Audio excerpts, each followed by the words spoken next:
to us on Friday. I do have three particular persons or people who are representing different institutions to look at this particular important topic.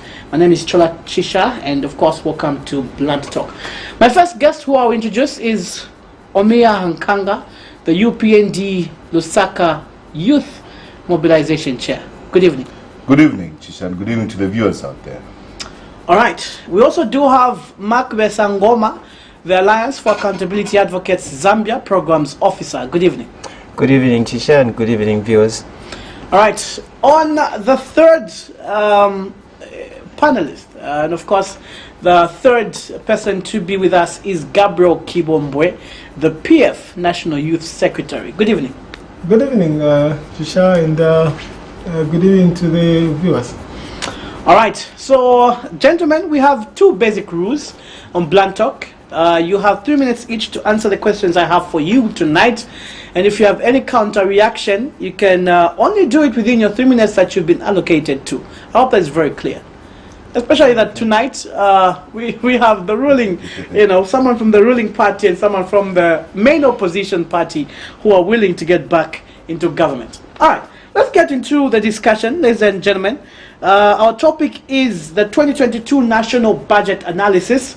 And my first question to you, Mr. Omiya Hankanga, as a political party, what are your thoughts or rather highlights of the 2022 National Budget presented by the Minister of Finance, Dr. Stumbeko Msokotwane? Your 3 minutes starts now. The national budget that was presented by the Minister of Finance, I think it has lived beyond people's expectations.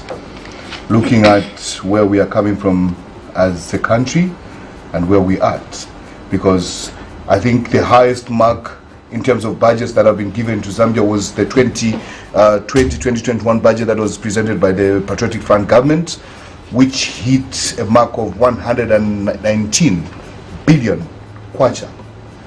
And I think most of the Zambians, our budget has come as a shock to them, and not just to Zambians, but also to the opposition political parties around, because they didn't expect the United Party for National Development to hit the 173 billion kwacha in terms of our national budget for 2021 and 2022.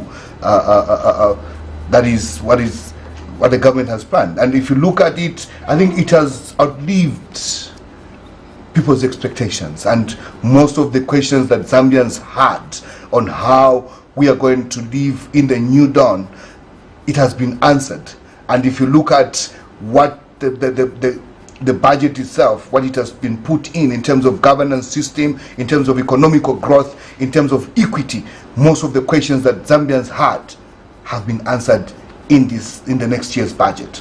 And if you look at it, much of the work has been put on the socio-economical part and the social protection part, where it covers all Zambians. So it's a budget of all Zambians, meaning that it's not a budget of UPND stronghold, it's a budget of all Zambians. Whether you are a stronghold, you are in a minority hold, you are in the majority, whatever hold you belong, it's a budget for all Zambians. And this is what Zambians wanted. And for the first time, Zambians, I think we can say that we'll stop living now. We are now living. We've stopped surviving, because in the previous parts, the previous budgets, Zambians were surviving like, okay, all right. You've mentioned something about gender equity. Yes. What deliberate policies do you think the UPND should put in place to be able to be sensitive with gender equity towards the plans and the budget? In the budget, I think the minister did allude to the fact that this budget is talking about the social protection part, which is mainly on equity, women involvement, and the youth involvement. And this primarily has been left to the communities to actually choose. If you look at the process of the World Development Committees, these are the spearheaders of the 2022 budget that will happen in our country. And if you look at the issue of equity, it encompasses not just the women involvement, the youth involvement, but it also looks at the fact how the people with disabilities will participate in the 2022 budget. All right. I wondered deliberate policies that you've discussed as UPND, but we'll get back to you. Mr. Makwe Sangoma, Programs Officer for AAAZ, your highlights of the 2022 national budget presented by the Minister of Finance, Tumekom Sekotwane, knowing that you are coming from the Alliance for Accountability Advocates. Okay, thank you for that, Chisha. So it's important to take into recognition that a budget is basically a policy. Yeah? It's showing a plan of procedure.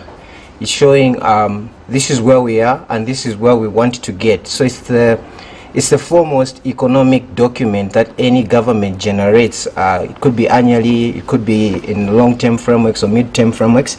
So if we look at the policies, the policy in itself as in its totality as the budget, it's clearly signifying priority areas, it's signifying strategies, and of course it's signifying the allocation aspect in itself.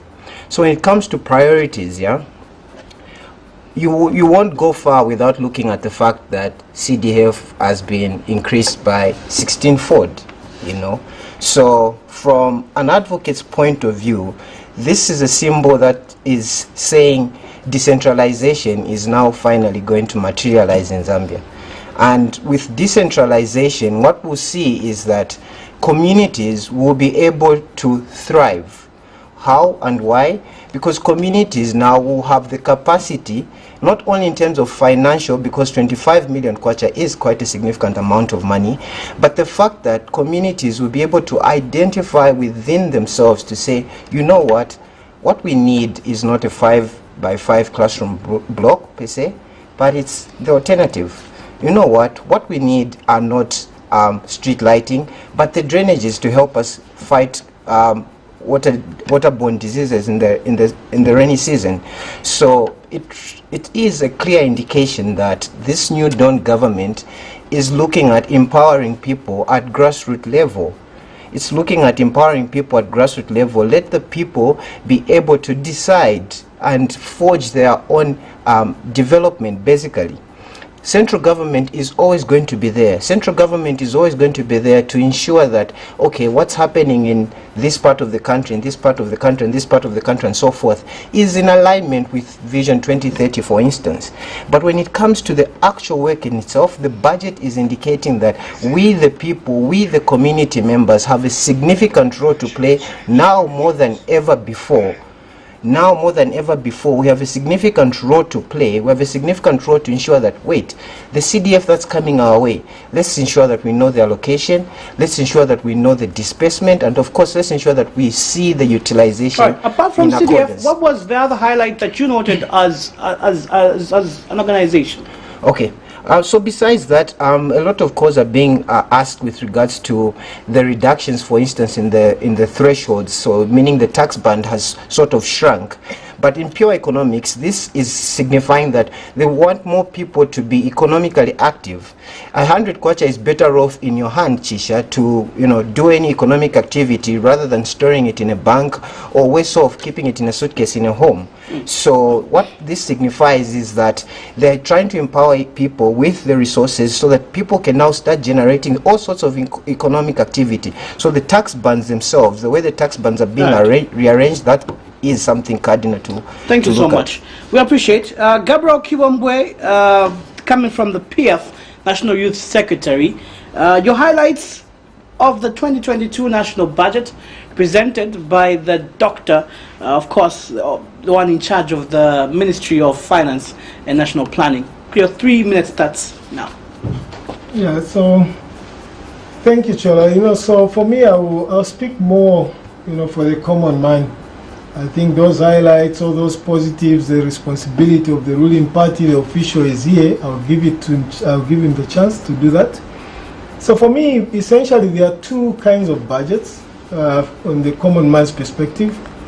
There is a need-based budget where you line up and line list everything that you need, and then there is also a resource-based budget where you say, now this is the 10,000 that I have, and what will I buy? So to me, the budget that was presented by the minister I would liken it to a wedding budget presented by a groom before a family. That is what I would liken it to.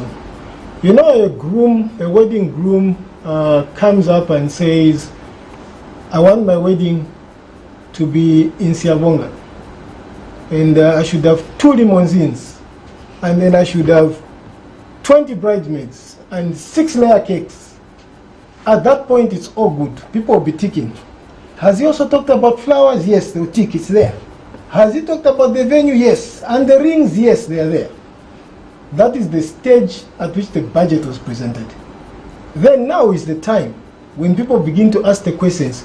You as a groom, how much do you have? And people begin to scratch their heads. And this is the time now we're asking the questions. The budget that was presented is 49% more than the previous budget. 49%, from 119 billion to 172 billion. And we're saying this is nice. Yeah. Because in that budget you can employ teachers, in that budget you can employ nurses. But the question now comes, where will you get the money? From border bed taxing? Well, where will you get the money? Yeah. So this is how this is the level of budget. This is a simple explanation I can give to the public in terms of how you look at a budget. Okay, you must have a justified income pipeline, and then you must have reasonable expenses. So now we reach a point when it comes to implementation where you say, yes, I wanted 20 people to dance on this wedding budget, but now I have to trim it to 4. So to me, yes, it is a very, very beautiful wedding budget that has been presented by a groom who probably does not even work and does not even earn a salary. So reality will catch up with the groom. All right. Now, of course, they did outline where the money will be coming from, Mr. Kibombo. I don't know if you saw the document that 49% from borrowing. I want to recall and re-echo the words of our president, His Excellency, Mr. Hakainde Hichilema. Yeah. I remember in no uncertain terms him speaking to customers and saying there will be zero borrowing, no more borrowing. Mark my words, no more borrowing. Well, he also talked about borrowing for the right reasons, and not for consumption, like what you did as the Patriotic Front. Well, if you are borrowing to pay salaries for 41,000 people, salaries are consumption. The Patriotic Front did not borrow for consumption. We borrowed to put infrastructure development through central government. And then, from central government, with all that we have achieved, with the schools that we've built, the health posts that we've built, it now becomes possible to channel the budget that was sitting in central government into CDF. There's no new money that has been generated. There's no new money. It is money that has been pushed from central government. Now we've done the roads. Now we've done the schools. So what else? You push it to the CDF so that people can manage. And we will come and discuss. Quickly, At another point, I will talk about the CDF and the disadvantages of that step which has been taken so hastily. I have a question on that as well. Later on, as we go on, we'll definitely be able to dive right into it. I've seen that both the two panelists have got a reaction. Let me get to you, Makwe Sangoma. What is your reaction towards Mr. Kibombo? Then I'll ask the other question later on in your 3 minutes. Yeah. Okay. Well, to begin with, I feel it's a bit amiss to liken Dr. Stumbeko Msokotwane to a groom who's jobless. Anyway, that's besides the point at the moment. At the moment, what we can derive from this budget is there should be value for money finally in Zambia, basically. There should be value for money. The infrastructure that has been built in Zambia in the past 5-7 years indeed was necessary. But the cost at which it was built is what brings questions to almost each and everyone. It's what made 2.3 million people to go out and cast a vote for a different president, basically. 2.8. 2.8, thank you for that correction. It's value for money that people are basically looking for. And with regards to where resources are coming from, yes, that's a good question. That indeed is a valid question. Therefore, this is where the economics comes in. This is where the economics comes in. So, in the budget, Dr. Msokotwane did mention that to recruit the 30,000 teachers that we're talking about here, a concessional loan has been agreed upon. Yeah? So finally, we have a scenario where we have loans that we know where the money is going. We did not know that Zambia's debt burden was this bloated to today, you see. But we're getting to a point now where there's transparency, basically. There's accountability, basically. Yeah? We're not saying everything will be rosy and gloomy starting tomorrow or starting 2021. Is there truly accountability, Mr. Ngoma? Indeed. That's where we, the citizens, come in. We, the citizens, have the task to hold each other accountable. The reason why I'm asking this is, you know, that there's quite a lot of directive policies that have been put in place, but we keep on seeing the same results that was happening before, still happening. I'll give an example. The president did speak about freedom of expression, which Dr. Msokotwane also talked about media freedoms, but we keep seeing cases of the journalists being harassed in the presence of parastatals, in the presence of, you know, the media. You see, that's the thing, Chisha. Which accountability, Mr. Ngoma? This is a society that requires a mindset change. This is a society that requires a mindset change. And one way of getting to that mindset change is by decentralizing the functions. Decentralizing the ability for councils, for instance, to identify gaps in their communities and address those particular gaps. This is where we're getting at with the decentralization that is being promised starting 2022.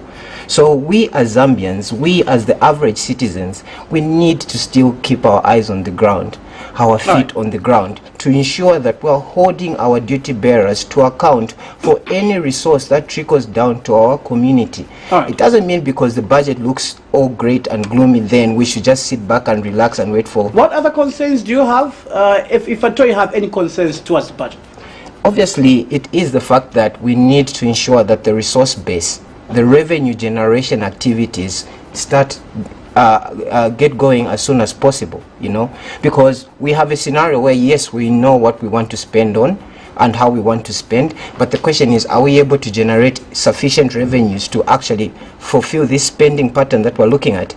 But one key aspect that we're going to look at here as well is the fact that it has become a little bit more transparent in a way. Look at how many young people, for instance, were participating in just the budget speech process. It is unprecedented from our end. All right, let hold your thought right there. I know Mr. Kiwombo is eager to respond, but hold your thought, Mr. Kiwombo. Let me get to hear Mr. Hankanga's reaction towards what you have said, then we can cross over. Then also, in addition, Mr. Hankanga, what concerns do you have? If at all you have concerns from the UPND, and I want you to be as truthful as possible, if you've really analyzed the budget, what concerns do you have from the budget? Not really concerns. I don't think there are really major concerns that we can say from the budget, apart from the major positives that we, the young people, we were actually looking at. Because, you see, in the last 7 years, as a country, we faced what we used to call the wage freeze. In the last 7 years, as a country, we faced what we used to call employment freeze. In the last 7 years, we saw unprecedented levels in terms of prices, the way they were going up. And for the first time in the last 7 years, we are seeing the prices for goods and services coming down. In the last 7 years, we are seeing an issue where employment, as a new Dawn government, it has given hope to the many Zambians out there, because look at this, Chisha, employment of 30,000 teachers within 12 months. It's a dream come true for young people. How many nurses? Not yet implemented, though. Not yet implemented, because he talked about the issues to do with concessional loans. We're not just looking at the issue of concessional loans, but we are also looking at the duration of payment, which comes as a positive into this new Dawn government, because we are not acquiring concessional loans for consumption, but we are acquiring concessional loans for production in order for people, for better people's lives. That's what we are looking at. And this budget really comes as a hope for many Zambians out there, for the 2.8 million that queued for that particular morning to vote for President Hakainde Hichilema. You see, and we are dealing with, every time I come here, I used to talk about the prudence of President Hakainde Hichilema. And I think in the last 60 days that he has been president of Zambia, most of the people are now seeing the fruits of having a prudent leader. And himself, he has said, from me, the person who will take after me will be better than me. Why did he use those words? Because he wants to set a precedence of where Zambians must be able to choose, not just because I'm able to talk and I'm able to articulate issues, then I'm a good leader. No, but people must be able to analyze policies and strategies on how best, as a country, we can move in terms of policy formulation. So this is what we are currently doing in the New Dawn government. With the budget, you, come on, Chisha, which government? The highest that the Patriotic Fund government went was 1.7 million kwacha. We've given over Also, the other concern, Mr. Nkanga, is that you've borrowed more than what the PF rather did borrow previously. Yeah, it's not a matter of we borrowed more, but let's look at the duration. 4.4 is it 4.9 billion? Yeah, 4.9 billion, Mr. Nkanga. From the start. We are looking at how do we revamp our economy. That's the key. How do we revamp our economy? Because we are inheriting an economy that was on its knees. We are inheriting an economy that was crippled not just by corruption, but we are also coming from a fact that we've carried this burden of health where COVID-19 also crippled the people's economy. Your time is up, and by more I mean in just a single year you've borrowed 4.9 billion. Compared to what they could. What we have said is it is a process. We've not gotten that money yet. The 4.4 billion is not yet in our coffers, but we are saying in our concessional agreement, we shall. It's something. This is why it's called a budget. The budget is a plan. It's a plan of activities that we want to do in a fiscal year. Thank you so much. Your time is up, Mr. Nkanga. I know, Mr. Kiwombo, you are so eager to respond to the two. Quickly, your time starts now. Well, thank you, Chisha. I think you can hear the conflicting views. One says there's a concessional loan that has been borrowed. This is from the civil society. A concessional loan that has been borrowed. Please, I don't mean to be misquoted. I don't desire to be misquoted. Well, let me rephrase. He said that the money from where the nurses and the teachers will be paid for. Is that what I said? The minister said that there is a concessional loan. Well, I don't think I heard it in that way, Mr. Kiwombo. It's a live program, so viewers will have their own say. Don't confuse the viewers. Comment aside. I'll take it back. All right, please let's respond according to the time that we have. I'll take it back. Please do. Okay. I'll start from the top. I think my colleague here, I think, should be modest enough and honest enough to say that money that the Patriotic Front borrowed, first of all, the debt was transparent because there was no difference in the figures that were declared. 12.9 billion, and it remains like that in Parliament. President Hakainde Hichilema knows that anything official is mentioned in Parliament, not to BBC. And what is in Parliament is 12.9, and it is exactly what it is. Number two, only a blind man and even a blind person still knows that the Patriotic Front put up infrastructure using borrowed money. The airports we have, it's borrowed money. That's infrastructure. Okay, it is not for consumption. It is not for consumption. And when you look at the you're talking about not for consumption, Mr. Kiwombo. In the Auditor General's report, we also what was there, wasteful expenditure, which people, most are assuming that it was just going in people's pockets. Yeah, so I hope you'd mind my time as well, because I've been disrupted quite a lot. Please. Yeah. Okay, so the Patriotic Front borrowed money to invest in the economy. And the money was well invested. Unfortunately, we've reached a point where the law has changed now. You are guilty until proven innocent. The Patriotic Front is being accused of putting up infrastructure at a high cost. Compared to who? To what? Name one road that the UPND has constructed and say this one is constructed at half the price that the Patriotic Front constructed. I think we need to put a caveat. We need to put a caveat so that people can only speak with facts. People are being called corrupt without an arrest. Right now, as we are discussing, we're in a situation where people are providing checks and balances to a former ruling party. And we're moving out of topic. Let us remain in the topic. Now, let me tell you the downside of this budget. This budget reminds me of the 1990s after privatization. In the 1990s, we said to attract investors, we are going to give them tax rebates. No more tax for 5 years. And that has been done in this same budget. For 10 years, any company that is investing in the multi-economic zone is not going to pay tax. Where is the money going to come from?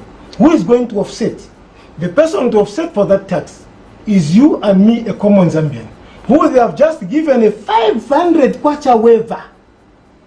And the rest of it, 37.5% remains to be taxable. And this time it's even worse. They have not ended at 10 years without taxing those big industries. They have said the next 2 to 3 years, then we'll tax them only 50%. And in the next 5 years, we're going to tax them 75%. By the end of 17 years or 18 years, Zambia would have realized nothing. Do you know what used to happen in the past? Companies like Smart Center changing names, becomes guys and girls. It becomes a new company, and the country doesn't get anything. The devil is in the details. Meanwhile, a simple yama of mine who's drinking chiwuku in Mandevu there, they've increased tax from 15 kwacha per packet to 1 kwacha. These are the things that these guys will not talk about. The devil is in the details, and this is what we need to be discussing, not providing checks and balances on a party that is out of government. Well, why shouldn't we give checks and balances on a party that is out of government? What are you checking and balancing, which is already in public domain? Well, if at all you were involved in corrupt practices or there is no accountability. But name one politician from PF today who has been arrested. One. Not yet, but investigations are ongoing. On how many? Out of the entire PF party, how many currently are under investigation? Well, and this is why the SEC is working independently, Mr. So let us not divert attention from the subject matter. We have a new government. And let's provide the checks and balances. No, for me, I was just clarifying because you brought in that issue. Let's now look at the aspect of CDF. I know that you've been wanting to really comment about this, particular aspect. Mr. Makbe Sangoma, you want to comment? Please, that's what I'm here for. All right. So before you get into that, let's look at the CDF, of course, that catches the attention of almost every Zambian, and also you on the panel. CDF has been increased from 1.6 million to 25.7 million, and this is actually there to just have a wider scope, like the minister said, to have a wider scope with regards to central decentralization and development as well. Now, is this sustainable in your own perspective? I'll start with Mr. Ankanga, let me start with you. You have 2 ministers now. Is this really sustainable with regards to the CDF? Indeed, because we are looking at an aspect where we need to create and enhance local jobs. In order to improve people's lives, we need to tap in the grassroots, because we do realize as a government that the majority of the people are in the community. And you are looking at, I'll give an example here where we are, we're in Munali constituency, and Munali has got 6 wards. And if you divide 5.7, is it 27.5 million kwacha that has been given to a constituency? 25.7. Yeah, 25.7 that has been given to a community, to a constituency. I think that can improve greatly the lives of Munali constituency, because we are looking at the issues to do with empowerment being identified by the community itself, issues to do with job creation when it comes to tenders, or what do you call it, rehabilitation of the community being done by the community itself. So the CDF has come at a time where most of the community people will be able to participate in the activities that they want to see. Not usikhala mwankhala ku parliament uti ya ife kuno kumunali kuno tifuna vimbuzi. But they don't even want vimbuzi. Probably what they want at that particular is to create a secondary school at Chakunkula. You see, kuti ya kuno ife tifuna tichitema dormitory. Probably what we need is to ensure that Charleston Health Center that has not been fully operational in the past years come to life today and attend its first level hospitalship that it has been given. So those are issues that we want. So this is a community driven time, and the government wants people to get involved at the grassroots level, and this also helps the community to make decisions on their own on how they want to drive the economic. So they are actually in the wheel as the community. They are in the wheel, and they are the ones that are in the driving seat and deciding what programs they want to do, because they are the people that are in the community. And I think it comes best because for the first time, the community has got the power to decide on what they want. Kulibe baba kunkhala cha apa nikusebenza bonse ngakuti muina ka company kuti kapange ma desk, make your desk. If you have a company that mufuna kusta mupange ma drainage, it is the community to decide. It's no longer, this is why the decentralization program has been given to the people. And for the first time, I think Zambians, we must feel proud of ourselves that we have a government that has really taken the needs of the Zambians at heart. Is this really sustainable, Mr. It is sustainable. There are going to be criteria. I think the Minister of Finance mentioned there will be criteria on how the funds will be dispensed and what type of people are needed. Because you see, we are not just looking at an issue to do with WDC, the World Development Committees and the Constituent Development Committees. So there's need of a formidable team that is going to work hand in hand. So what is happening in Madanda, Baba? Even at Danda, really, they have got that they can put in. So we need to work together as a community.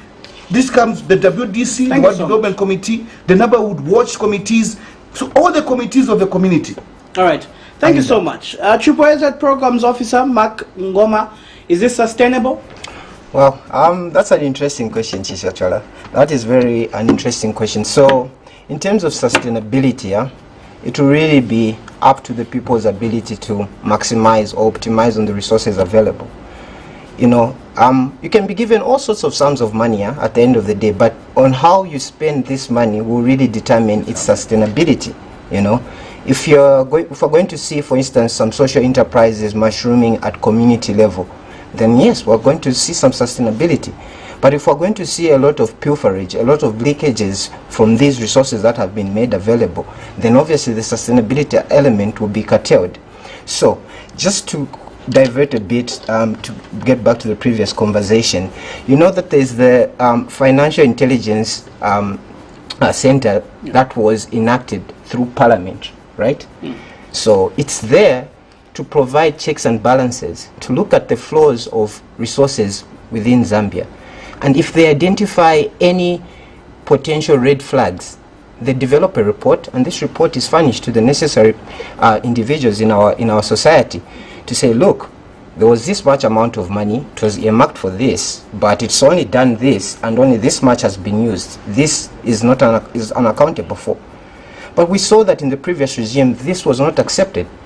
There were sitting members of parliament who would call this witch hunting, who would call this Nivanga and Vamfuiti, you know. But yet, this intelligence committee, this intelligence center was created by an act of parliament.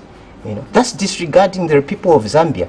The ability for the people of Zambia to look at the financial flows in and out of the country, in and out of our economy. But anyway, I'm sure my colleague here will have something to say about that. So coming back to the sustainability of CDF, yeah? Yes. Coming back to the sustainability of CDF, so there are certain measures that have to be taken into account here. We need to ensure that at community level and all the lower levels, yeah, there's capacity. Capacity is built for people to ensure they can handle 25 million kwacha when it comes in. Institutions have to be there to ensure that the 25 million that has come, it will go this direction, this direction, this direction. You need that in place. And of course, you need the checks and balances. But the checks and balances this time should come from the people. The people at community level itself, because it's now a point for us to see you do not have to come to Lusaka from Isoka to visit CEEC anymore. No. The resources will come to Isoka, and Isoka will be able to determine, oh, our people, these are the proposals we're getting for plans to better Isoka, to better Mwinlunga, to better ABCD, you name it. So these are some of the measures that we have to take into account. We need to ensure that the necessary systems are in place, the necessary institutions are in place, and of course that the people handling the resources have the necessary capacity to do so, you know. So it will only be prudent that before such resources are actually released, an audit is undertaken to ensure that we've got all these necessary elements in place. Yeah? All right. Yeah. Yeah, so you do also agree to Mr. Nkanga that it is sustainable? I'm on the fence on that, to be honest, Chisha. Okay. I'm on the fence on that because it's too early to tell. Like I mentioned earlier, we need a mindset change for the people. We need people to understand the value of each one kwacha they have or each one kwacha they come across. That's the only way we can sustain 25.7 million. How different will this be from the previous regime? We do know for a fact that in the previous regime there was quite a lot being talked about with the CDF, it being not used for its intended purpose, you know, and so on and so forth. How really is it going to be different? I know we're in the new dawn, but remember that, you know, odd habits die hard. Like I mentioned, Chisha, systems. Ensure that there's enough computer systems, for instance, in the council. Ensure that the council has got all the necessary personnel in all the hierarchies, the controlling officers and everyone else. And obviously the controlling officers should have enough capacity to handle that kind of resource. So it's these elements, when they're put together, and then we'll be able to see a difference. Before, Kisha, the 1.6 that was being delivered at CDF, when you saw the Auditor General's report, when you saw the FIC report, you would see that 40% of it did not reach the community. Or the disbursement itself is coming in the third quarter of a financial year. So it's all such disparities that have to be taken out of this equation for us to see the sustainability of this new Dawn government CDF Thank you initiative. so much. Mr. Gabriel Kiwambwe, PF National Youth Secretary. It's too early to say whether 25.7 million CDF is sustainable. But it is not too early for the civil society to say that this government is transparent, is accountable. Anyway, I'll leave it at that. It is too early for this civil society to say the financial intelligence report, the FIG, was instituted by Parliament. But it is not too early for him to say it is wrong for President Hakainde to bring it to State House, especially when he doesn't even have an appointed Attorney General in place. So I'll tell you, people perish because of lack of knowledge. You need to know that there is nothing that has changed in terms of the process of managing CDF. The committees have been there. There are what development committees, there are constituency development committees, the criteria of selection is the same. The only thing that has changed is that the money has been increased from 1.6 to 25. I don't know whether it is 15 times or 14 times 16. more, 16 times. But what is not being said is the responsibility. The responsibility to deal with that CDF, which has now increased beyond the 16 times. That is what is not being mentioned. What is being mentioned is the figure. For someone to think that when you want to apply for CEC, you have to come to Lusaka, it is lack of knowledge. The constituency office, where the member of parliament sits, was able to receive all your applications and facilitate, and all you have to do is to remain where you are. What we are doing now is we are likely to basically just cause problems. Problems which are only advantageous to the head of state. In the previous settings, let me put this point across. In the previous settings, everything was seen to be the president. And people were looking to the president, to appeal to the president to do this, to appeal.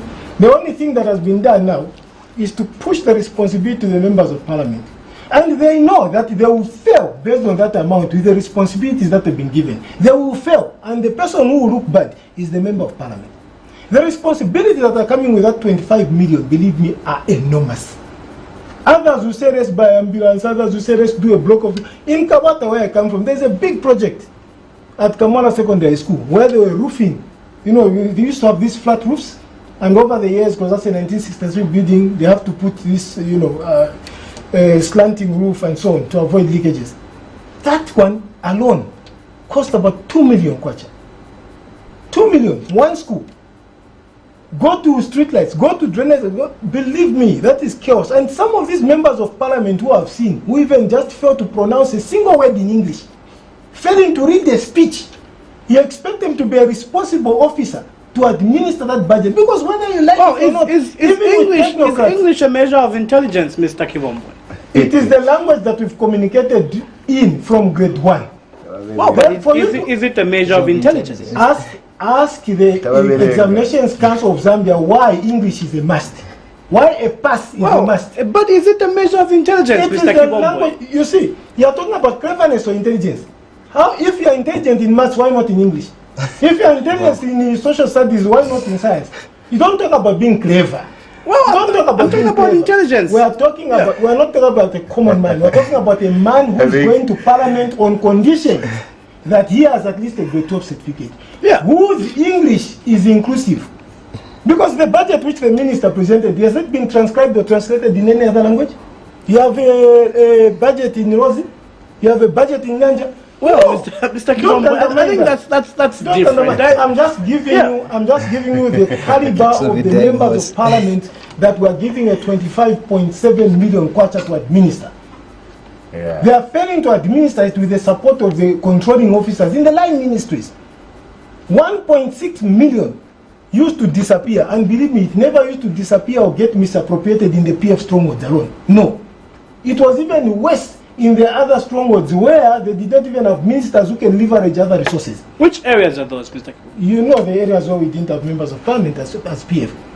They are there. Well, they are in the report. So basically what I'm saying is, whether you like it or not, we are not ready. We are not ready to push this work to the members of parliament to go and administer. We are not ready. Number two, the budget is too small. Yeah. The budget is too small for CDF. It sounds good like this because no one is talking about the responsibilities that are accompanying that 25.7 million that the constituencies will be receiving. I think. All right. Thank you so much. I do appreciate. It's time to now allowing calls. Well, a lot has been discussed. A lot has been talked about. But let's hear what your thoughts are on this particular program. The number to call on is 0764 250055, 0764 250055. I know that the panelist is eager to speak more about this, but we'll get to that as we answer the questions that we have from the callers. The number is 0764 250055. We're looking at the 2022 national budget analysis, and we do have Mark Besangoma from Triple AZ. We have Gabriel Kibombo from PF and Omia Hankanga from the UPND. Let's pick up our first call. Hello, good evening. Hello, good evening. All right, who am I talking to and where are you calling from? Hello, you're talking to Mr. Yomo from Cleveland. All right, please be quick with your submission. Yes, that topic, the topic is very good. I think, this change has brought a lot of thinking to people who were in PF.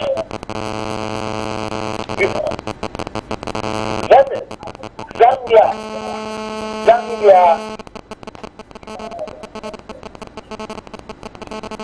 You see, Zambians have known how to use money. The money sweeps. They're not waiting for the government to do everything. You know, we had the president who used to say, I'm the only one who has money. Now the money has been given to people so that they can think. We were brainwashed because everything was ask the president, ask the president. Now our eyes are open. We know how to use our money. Please let them give us that money. We'll use it. All right. Promptly and nice. All right. Thank you so much. And then when you come to Kitwe, you'll find another shop right in Riverside.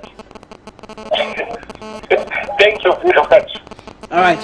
We appreciate. The number is 0764250055. Please, when you call in, make sure that you are brief, straight to the point, and make sure that your point is directed to any of the comments or the panelists rather who are on the show. Good evening. All right, we've lost our call. 0764250055. Only 2 more calls, then we get to the responses that the panelist has for us. Hello, good evening. Yeah, my Bueno kaya imwe.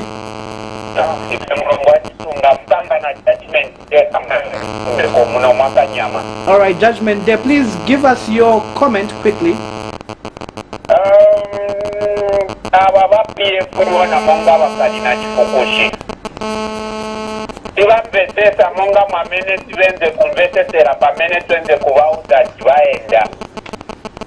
So, bakalina kukicholuza kati mazambians balina kitetekero kuti bonse bamene badauta bizakitika.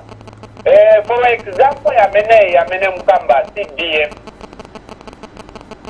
bapf benze kukandwa oro kupata ma constituency yamene baziba kuti bana babotere. For example, Southern Province, Western Province, Northwestern, tibese kupereka ndalama nizachano chonse bati tibese kutenga kutira ma constituency yatenge ndalama bati badaba kuti president ikainde ichirema.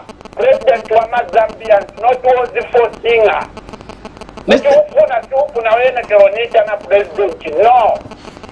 So chamene kiwauza bakwete mikima zabo bazao na while ma Zambians banabachotapo. All right, ziko mokwambili. But munaba maendapo kuchecking. Okay, he's gone. I need to know if he went to check if CBF has arrived in his constituency. I think it's very important for citizens as well to have that civic duty to also give checks and balances and accountability with regards to the money that, of course, goes to them. 0764250055 is just one last call, then we get down to the reactions. My last call, and then we get down to the reactions from the panelists. Hello, good evening. Wina mkwai katushima. All right. Mwa nan metu mekwisa. All right. Na papa ta endesha ni komuli 1 minute tumatu pila comment. Ababa kirala ndokuba 1.6 ya ndio wakaidi uka mpaka alikuwa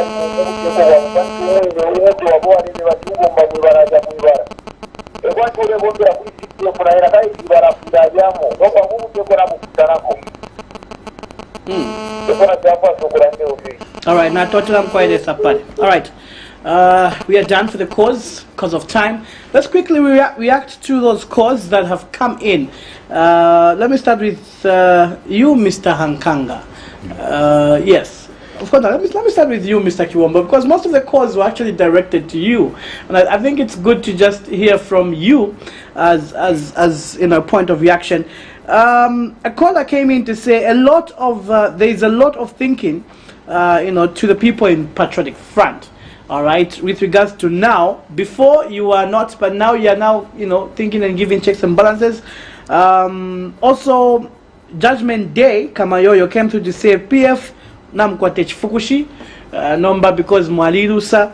The caller from Chingola also said 1.6 million wasn't reaching because PF were thieves and were stealing that money. Your reaction? Yeah, my reaction, let me start with the last caller. Yeah. 1.6 million was going to all the constituencies, so he can correct his perception. The second one is a Judgment Day. Yes. Yeah, so Judgment Day says what? That you have, that now, namkwate chifukushi. yeah, so Judgment Day, please do not judge. That's all I can say to you. Do not judge. It's not worth it. I think it's a waste of time to respond to it. The Patriotic Front has been in opposition before, for 10 years. No, do you believe we're you're bitter? We're in government for another 10 years. You understand? Yeah. So, we have every right to provide checks and balances. In fact, those who are bitter are the ones who don't want us to point the wrong. When there is a wrong, we will say that it is wrong. Simple, straightforward. Whoever thinks we are bitter, they can go ahead and hang themselves. All right, Mr. Kiwamba, our democracy, this which question was introduced by MMD. Yeah, this question is for you. Are you able to mention 3 things that the UPND has done correctly from the time that they were inaugurated? To be honest, it's not my business. Oh, yeah, a citizen of Zambia, Mr. Kiwamba. Yeah. I'll tell you, one of the things that they've done well is to avoid saying that everything that they are doing, or most of it that they are doing, is built on the strong foundation of PF. That is one area they've done well. I'll give you an example. PF introduced free education from grade 1 to grade 7, but they will not show or say attribute to the fact that they are building on it. That they've done well.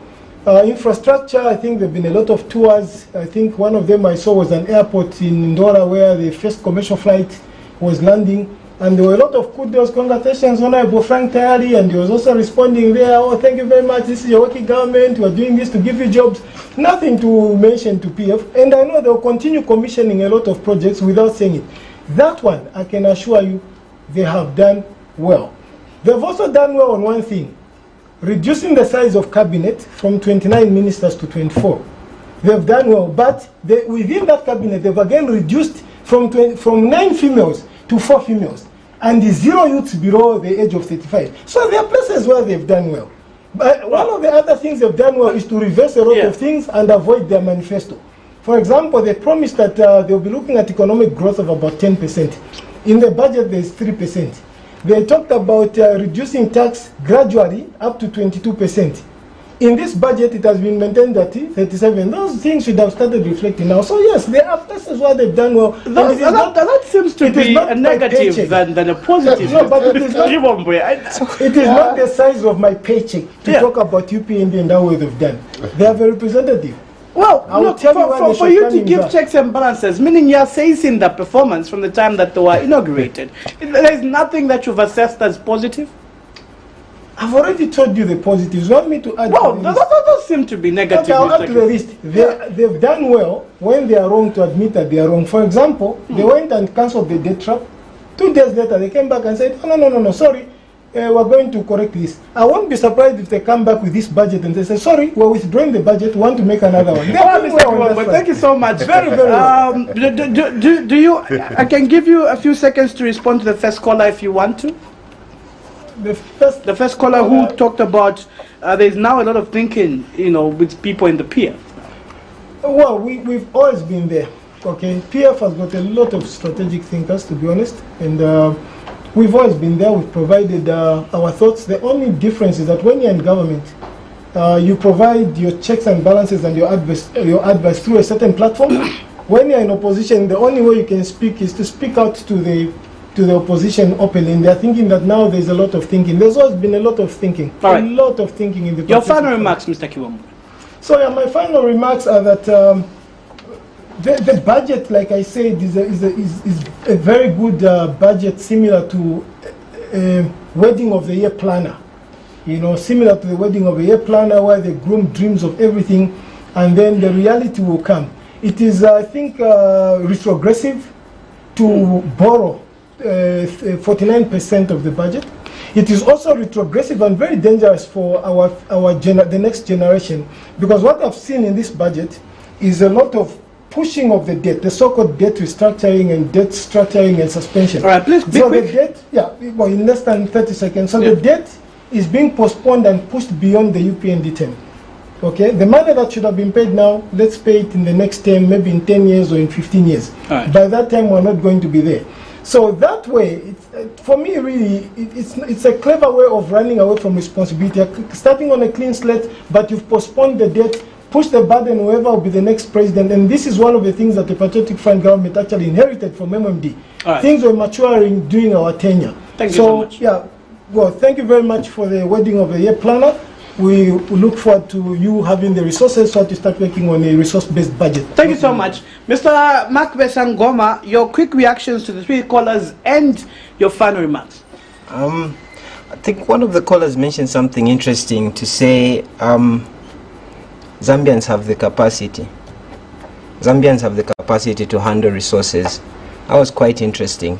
And like I mentioned earlier, we need to ensure that the systems, the institutions, and the human personnel are there to handle what Zambia is trying to get to in the next 5, 10, 15, and so forth years. Yeah. We need to move away from a scenario where we think cabinet is it's the only area where development is going to come from. Development should come from you and I. It should start from household level, from individual level practically, to household level, to community, and eventually we'll see that society is developing. So I want to urge Zambians, we shouldn't be complacent. Let's not be complacent. We showed that when we are not happy about the dealings of our leaders, of our government, we can change it by voting differently. We showed that, yeah? But now what we have to do moving forward with this momentum we have, let's provide checks and balances. There's no two ways about it. Let's just provide checks and balances. And checks and balances require you investing your time, you investing your energy in understanding what's going on around you. People, will you be on top of things as an organization to give checks and balances with regards to the budget? Definitely, Chisha, definitely. Our role here is to capacitate young people to be able to hold their local duty bearers accountable. As an institution, we can't be in all the 156 constituencies, for instance. But if we build the capacity of people living in these constituencies, particularly the young people, particularly young women, the less abled, if we build their capacity to be able to understand what's going on at community level, it will change everything dramatically. It will change. This is the radical change that we're trying to push forward. We're trying to push forward an agenda where you and I, as citizens, want to be responsible citizens. And how do we become responsible citizens? By understanding what's going on around us and providing a necessary eye on that. All right. Thank you. Thank you so much. Mr. Ankanga Omeya, I know you've been eager to respond as well. Please give us your reaction to the callers and your final remarks. You know, Kibombo reminds me of our school days where we were putting groups, Avanima Group A, Avanima B, Avanima C. If it was like the way it is, Kibombo would have been Group C. No, put it Group 3. Don't be... Okay, Group 1, Group 2, Group 3. Group 3. Why am I saying so? Because you see, when information is in the public domain, let's take time just to read and understand issues. A budget is a plan. There are no two ways about it. And Parliament, starting tomorrow, I think this whole week, they will be debating about the 25.7 billion kwacha that has been put in our budget, whether it is realistic or not realistic. If the 25.7, you mean for CDF? No. 25.7 the 173 billion. All right. Yeah. That has been proposed by the Minister of Finance, by the new Dawn government. Parliament will deliberate about it, and if Parliament feels that it is attainable, it is realistic, then it will be approved by Parliament. It doesn't mean that a budget that has been presented is a final document. No, it is subject for review. That's what I understand about the budget. So we are here looking at an analysis, but even our friends, they're getting the information from the constituencies, whether having the 25.7 billion to Constituency Development Fund million is attainable, is realistic. So they're going to submit all that. So I think I'm appealing to the Zambians out there to give the new Dawn government that opportunity. And we are here to save the people, to better the lives of the many Zambians out there. We want them to participate in the economic development. They must be there. This is history, Baba. Just imagine you're part of the history that has built this road infrastructure in your community. You are in this history where you have been part of, where you've been able to build. You participated in the building of your own local clinic, in your own production. So we are looking at a system where the community has been given the capacity to be part and parcel of development. I think Zambians must give kudos to the United Party for National Development government for having listened to the Zambians out there that we need to be part and parcel of development. And that's what has happened. So there are no two ways about it. Kiwombwe, that's rhetoric kind of stories. Because we know, Baba Kuruza, Chibaba. You know, he's grieving. It's just 2 months. Oh, he says but he's a friend of mine. From here, yeah. He says I'll pass him somewhere. Let him cool down. We quench his stories. He says he's not bitter. No, that's what I'm saying. Yeah. You cannot, sometimes you cannot tell. Views for UPND. You cannot tell. You cannot tell whether you are bitter or not, because we're the people that are actually seeing you. It was like when we were in opposition, people called us bitter. But when we came on and say, "Are you bitter?" we would say, "No, we are not bitter." No, we were not. We were bitter with certain issues like to do with violence. Yes, we were bitter about that. But when it came to checks and balances, we were not bitter. All right. We were giving the right checks and balances. So I think in my last remarks, you don't have to pay money to join UPND. If I was bitter, I'd have just joined you. You're most welcome. Just allow us to be in opposition. All right, quickly. In my last remarks, wind up, please. In my last remarks, please, let's keep the eyes on the ball. And I'm encouraging many Zambians out there. Please, can we take keen interest in taking part in the World Development Committees to ensure that we become part and parcel of the development that will take place from the ward up the constituency level. All right. Thank you. Thank you so much, panelists, for coming through this evening. It's been a very interesting topic.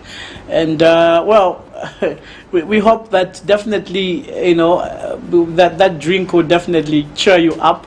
And I'm hoping that Mr. Ngoma will join you. Come on, he's invited. All right, thank you so much. We were discussing 2022 national budget. My guests were Marcus Ngoma, Triple AZ Programs Officer, Omiya Nkanga, UPND Youth National, Lusaka Lusaka Province Mobilization Chairperson, and also Gabriel Kiwombo, the National PF Youth Secretary. We are back next week at 20 hours, Blunt Talk, looking at topics that pertain to national development. My name is Chola Chisha. Good night.